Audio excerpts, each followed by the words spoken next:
요한복음 9장 말씀입니다. 1절로 7절까지 말씀을 함께 교독하겠습니다. 제가 먼저 읽지요. 요한복음 9장 1절로 7절까지 말씀입니다. 예수께서 길을 가실 때 날 때부터 맹인된 사람을 보신지라. 제자들이 물어 이르되 라피어, 이 사람이 맹인으로 난 것이 누구의 죄로 인함이니이까? 자기니이까 그의 부모니이까? 예수께서 대답하시되 이 사람이나 그 부모의 죄로 인한 것이 아니라 그에게서 하나님이 하시는 일을 나타내고자 하심이라. 때가 아직 낮음에 나를 보내신 이의 일을 우리가 하여야 하리니 그때는 아무도 일할 수 없느니라. 내가 세상에 있는 동안에는 세상의 빛이로라. 이 말씀을 하시고 땅에 침을 뱉어 진흙을 이겨 그의 눈에 바르시고 이르시되 실로암 못에 가서 씻으라 하시니 실로암은 번역하면 보냄을 받았다는 뜻이라. 이에 가서 씻고 밝은 눈으로 돌아왔더라. 예수님께서 당신이 생명의 빛이 되신다고 하는 사실을 보여주셨습니다. 그래서 사람들의 거짓된 빛을 드러내셨고, 성전에서 예수님께서 나가시는 그 길에 만나신 것이 이 날 때부터 맹인된 사람이었습니다. 그래서 이 사람을 예수님께서 고치시면서 이제는 8장에서는 예수님이 이 사람들의 허위를 밝히는 빛을 비추셨다면 9장에서는 예수님께서 사람들에게 참 광명과 빛을 주시는 빛에 대해서 말씀하고 있는 것이다. 이렇게 볼 수가 있습니다. 이 본문의 말씀이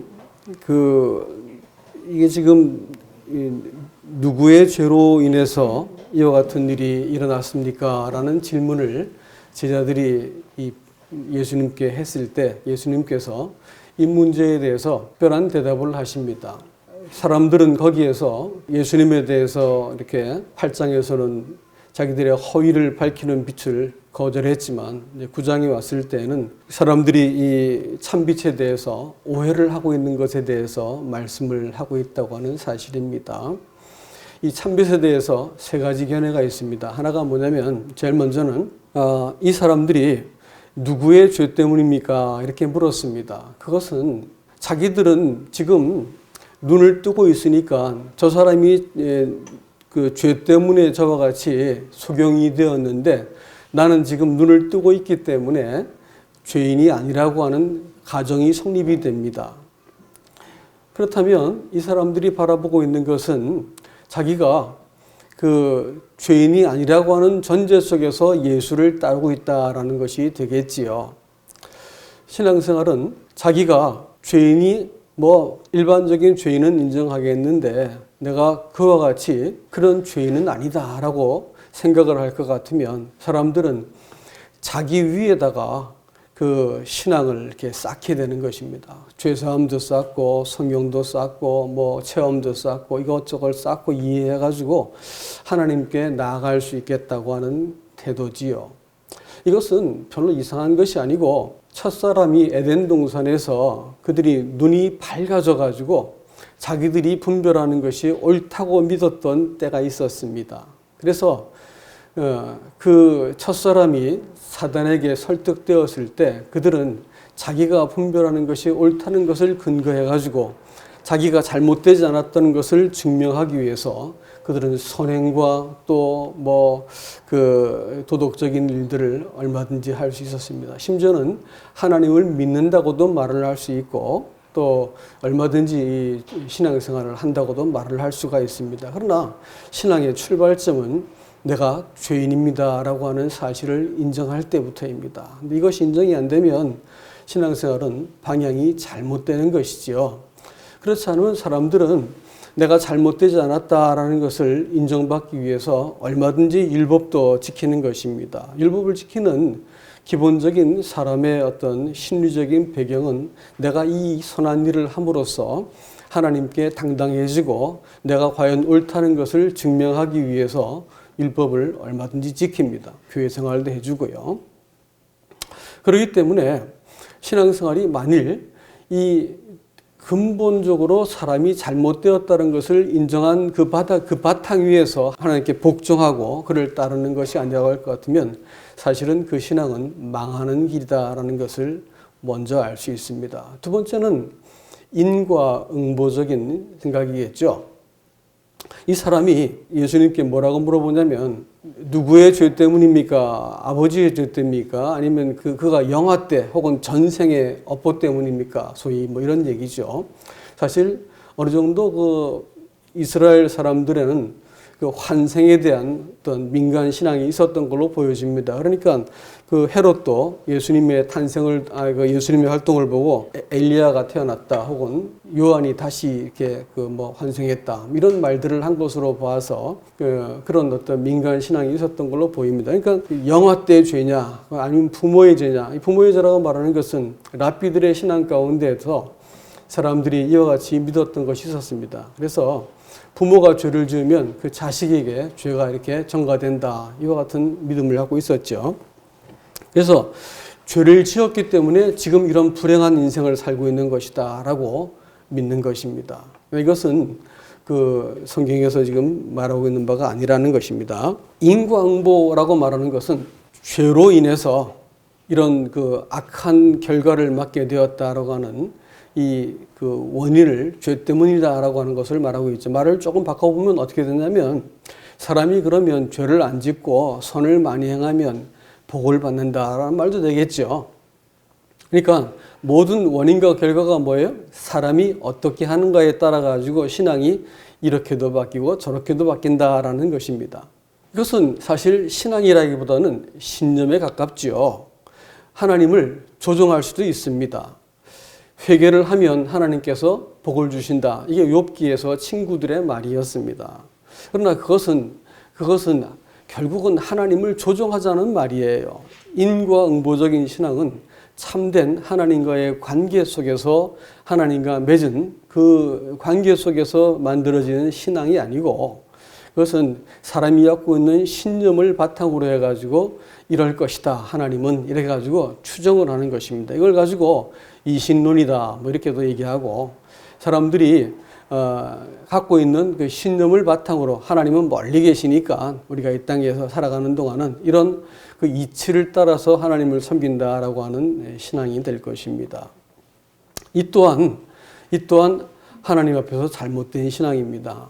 그래서 그 초대교회를 괴롭게 했던 영지주의라고 하는 그 이단들도 마찬가지였습니다. 그 결국은 뭐냐면 그들이 사람이 하나님이 된다라고 하는 신앙입니다. 그 신화 사상이다 이렇게 말하고 중국에서는 인내천이다. 사람이 곧 하나님이다. 도교 신선 사상이 발달하지요.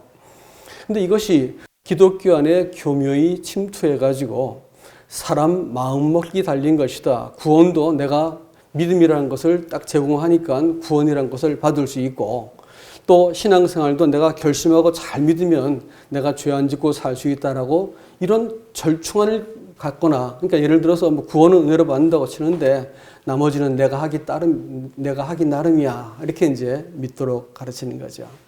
그래서 말이죠.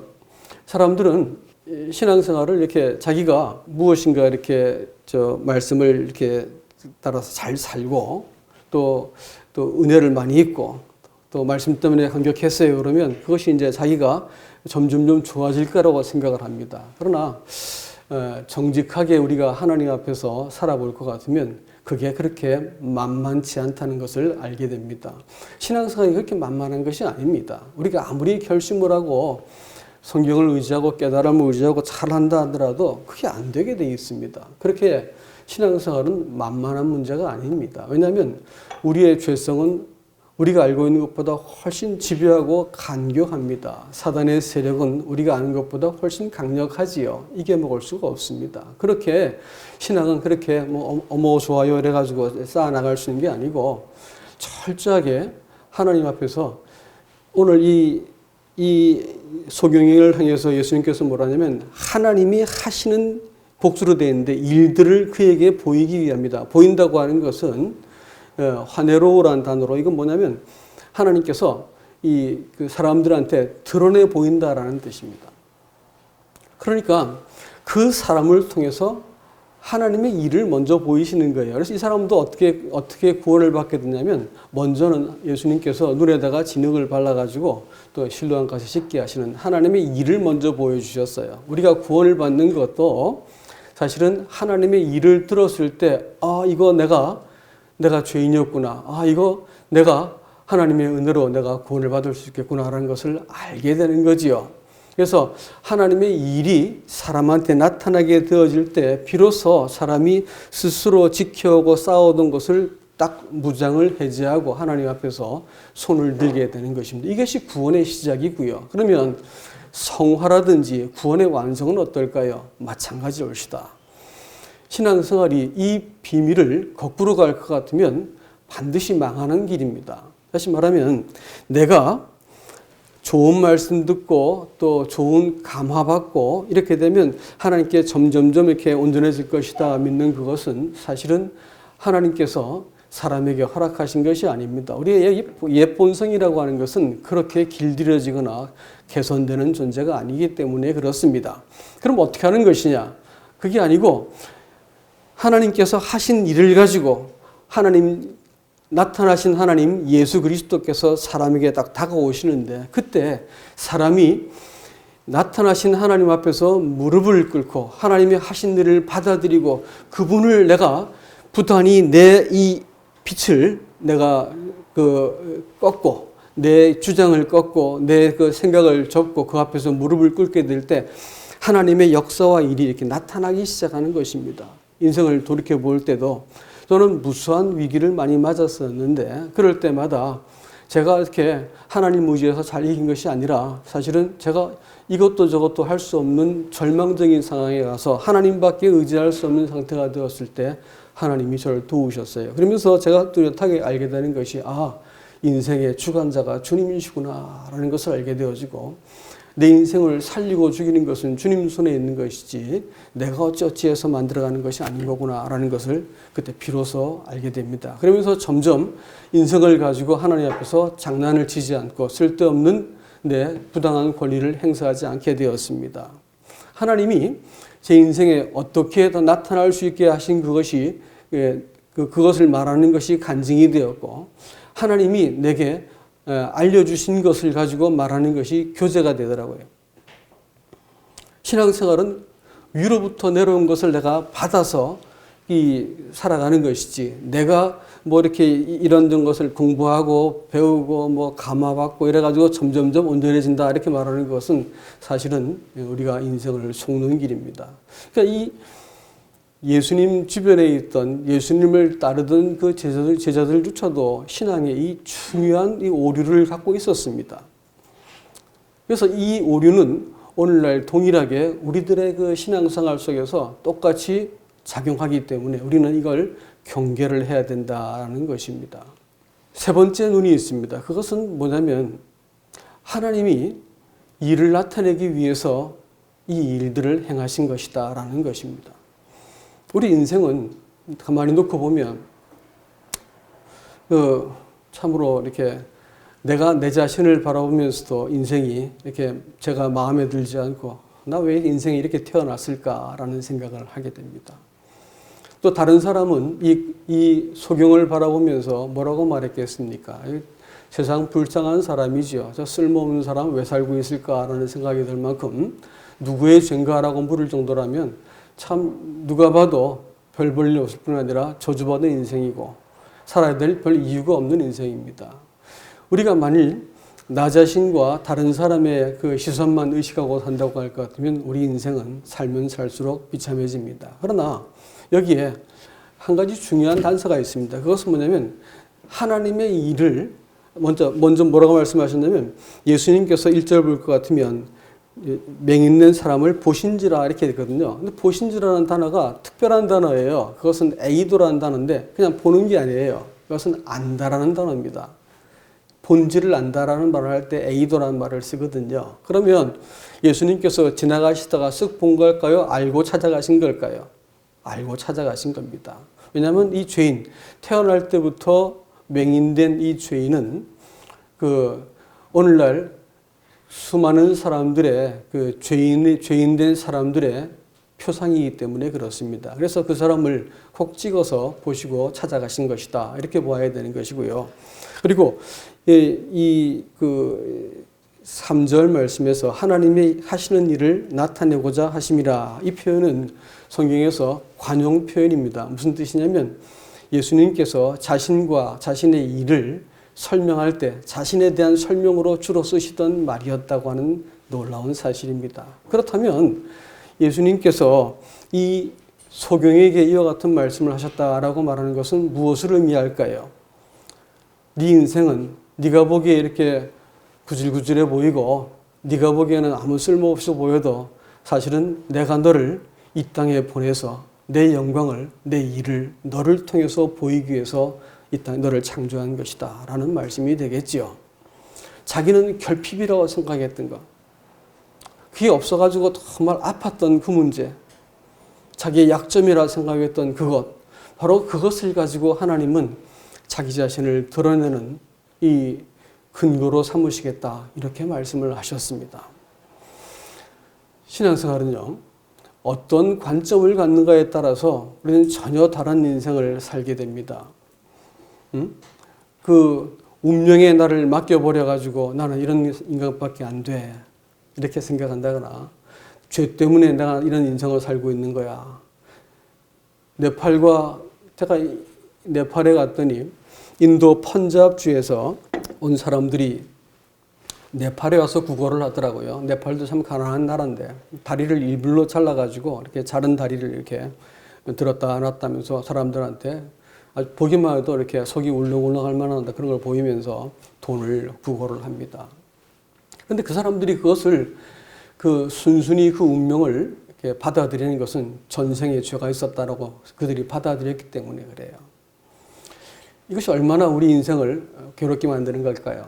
신앙생활이라고 하는 것은 이런 안목이 아니라 하나님이 내가 너를 지어서 이 땅에 보냈다. 네 약점, 지금 없어서 아파하는 그 모든 문제, 내가 너를 바로 그 연약한 문제를 가지고 내 영광, 내 일을 드러낼 거야 라고 말씀하신 거예요. 우리 인생은 딱 한 가지 사명을 위해서 이 땅에 보내졌습니다. 여러분, 봄 되어가지고 꽃이 핀 거 보십니까? 그 꽃들이 하나같이 그냥 화사하게 자기 자신을 그냥 있는 그대로 햇빛 아래서 자신을 드러냅니다. 가을이 되면 그 향기로운 열매들이 하나 크득하게 펴 있습니다. 뭘 말할까요? 하나님이 이렇게 지으셨으니까 저는 하나님의 영광을 반영해 드립니다 라는 것을 보여주는 거예요. 사람들은 그거 다 주워먹고 다 즐기면서 자기 인생을 가지고는 추악한 자기의 본성만 드러내고 살고 있다는 것이지요. 사람의 사명은 딱 한 가지입니다. 어떤 목적, 어떤 이렇게 그 부르심, 어떤 은사, 어떤 성공적인 삶 이런 것이 중요한 게 아니고요. 정말로 중요한 것은 그래, 네 인생을 가지고 나 자신을 어떻게 드러낼 수 있었느냐라고 물으신다는 거예요. 그것이 우리 인생을 평가하는 근거가 된다고 하는 것입니다. 여러분, 우리는 하나님의 형상을 따라 지어진 그 사람들입니다. 그렇기 때문에 신앙생활은 하나님의 형상을 우리의 인생 가운데 나타내고 증명하는 것이 되어야 되는 것이고 교회 또한 그런 것입니다. 테네시주의 그 주지사였던 벤 하퍼라고 하는 사람이 있었습니다. 이 사람은 고아로서 이렇게 고아였었는데 교회를 이렇게 다녔습니다. 한 날은 어떤 바깥 외부에서 설교자가 와서 설교를 다 하고 끝나고 나서 은혜로운 설교를 듣고 끝나고 나서 이제 문 밖에 서서 가는 사람 손을 이렇게 잡는데 악수를 하는데 한 사람 한 사람을 보더니 같이 서 있는 사람들을 보면서 너는 이분 아들이구나. 참 꼭 닮았다. 이렇게 하면서 인사를 해주었는데 한 아이를 이렇게 만났는데 아이가 뒤에 사람이 아무도 없는 거예요. 고아였던 것이죠. 그러니까 순간적으로 이분이 당황을 했습니다. 근데 아이의 손을 꼭 잡으면서 너는 생긴 걸 보니까 꼭 하나님의 아들같이 생겼구나. 이렇게 말을 해줬어요. 그 말이 자기는 이 인생 가운데 버려진 존재인 줄 알았는데 그 말 한마디가 이 소년을 살려냅니다. 그래서 내가 하나님의 아들이구나. 나는 내 부모는 버리고 사람들은 나를 몰라주었어도 내가 하나님의 아들이고 그분으로부터 왔구나라는 것을 알게 되어지니까 더 이상 자기의 이렇게 그 조각나고 일그러지고 무시당한 자아상을 벗어버리고 하나님의 아들로 살기 시작했고 유명한 테네시주의 전설적인 그 주주사가 됩니다. 이름이 벤 하퍼라고 하지요. 여러분 어떤 관점으로 인생을 살 것인지를 결정해야 됩니다. 하나님께서 나를 이 땅 이곳에 이 남편 이 아내 이 부모 이 자식에게 나를 보내시고 이 직장으로 보내셨다라는 것을 믿게 될 것 같으면 우리는 우리 인생을 가지고 그렇게 낙심하거나 하나님께 분노하거나 그렇게 하지 않게 되겠죠. 그래서 우리가 그리스도인들이 이런 점에 있어 가지고 중요한 단초를 발견할 수 있기를 바랍니다. 그래서 주님께서 이 사람에게 눈에 진흙을 발라가지고 어디로 보내냐면 놀랍게도 실로암으로 보내세요. 실로암이라는 곳이 어떤 곳이었을까요? 그 이름은 성경이 굳이 그것을 번역해 써놨는데 보내심을 받은 연못이다 이렇게 했습니다. 예, 인생은요 하나님이 보내신 것이다라는 거예요. 그래서 눈을 뜨고 났더니 인생이 지 것이 아니고 하나님의 것이다라는 것을 알게 되어지고 하나님이 지은 세상에 하나님께서 나를 하나님을 드러내는 이 사명을 위해서 이 땅에 보내셨다는 것을 알게 되어지는 순간 우리는 어떻게 인생을 대충 허술하게 살 수가 있을까요? 대충 핸드폰 들여다보면서 인생을 허송세월할 수 있겠습니까?